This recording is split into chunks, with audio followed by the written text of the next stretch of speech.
India and China are on a competitive collision course that will reshape the global stage. China's meteoric rise through exports, trade, and international partnerships has helped solidify its position internationally. But India's incredible transformation has unexpectedly catapulted it to the forefront of international influence, and it is fast establishing itself as an alternative democratic partner to an increasingly authoritarian China. With this, the critical question arises: will India trump China in the battle for supremacy? Welcome to Living History.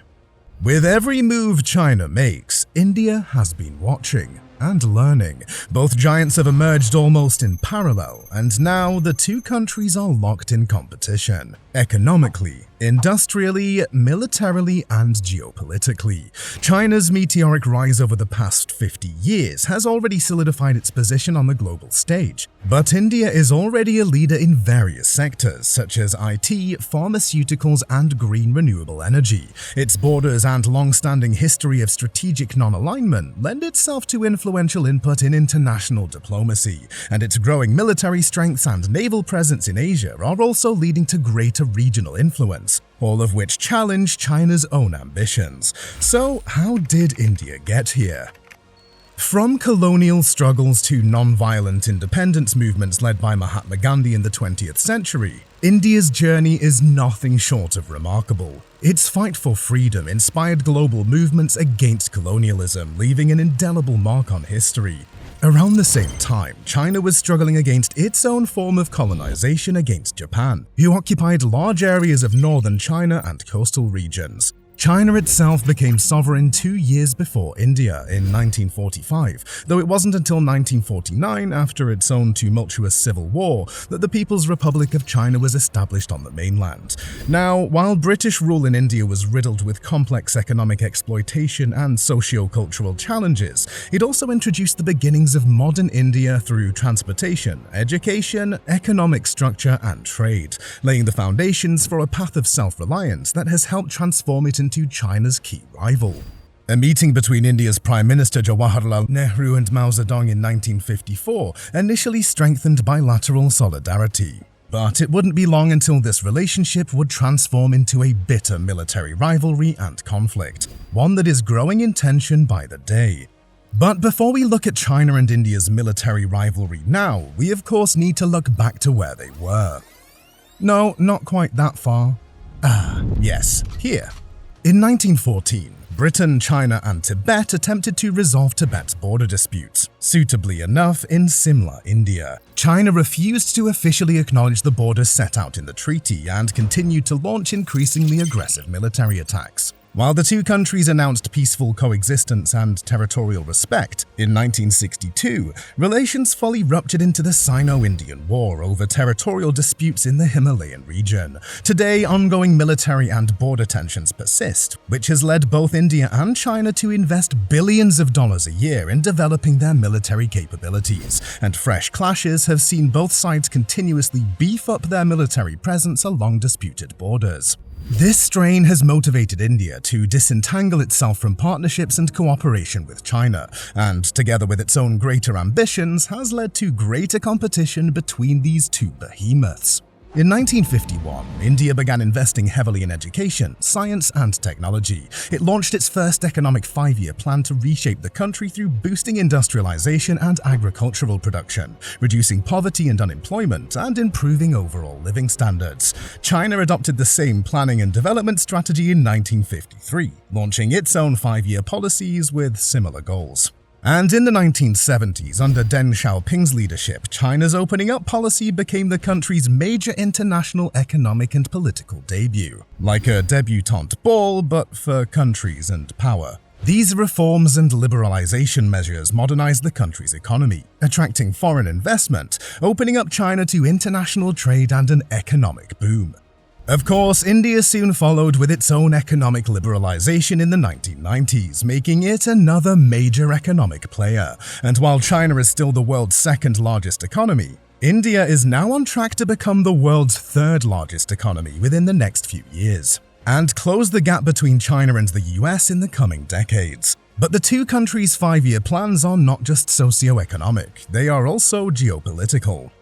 Most recently, Chinese President Xi Jinping's Belt and Road Initiative, or One Belt, One Road, has been presented as a partnership to help lift struggling countries out of poverty through loans and investments, as a kind of "we were once an underdog, let us help you too" type approach. India, in turn, has adopted its own lending program for neighboring countries like Bangladesh, Sri Lanka, and Nepal to protect or even counteract China's BRI loans, which many are calling debt traps. The BRI has been promoted as an alternative to Western-dominated globalization, playing into a dream of global harmony and community. But underneath lies China's carefully crafted strategy. It is partnering with countries that are not only economically developing, but most importantly, geographically significant. The BRI spans across Asia, the Middle East, Africa, and Latin America, and the countries involved are rich in resources, cross land borders, have access to ports, or are near disputed seawaters. And while Beijing insists that gaining access to ports is solely for promoting trade, it builds strategic pressure in the region through the expansion of its military and naval presence, most concerningly around access to the Malacca Strait. See, the Malacca Strait is a vital international shipping route for oil, gas, coal, iron, agriculture, and pretty much everything you can think of. It's a few thousand miles away from India, which maintains a naval presence of its own in the strait, conducting regular patrols and surveillance to ensure the security of the area. In recent years, and thanks to its BRI partnerships, China's own navy has been able to conduct naval exercises and port visits in areas increasingly close to the strait, under the watchful eye of India. For more on China's Malacca dilemma, check out our recent video on the topic linked in the comments. But back to China.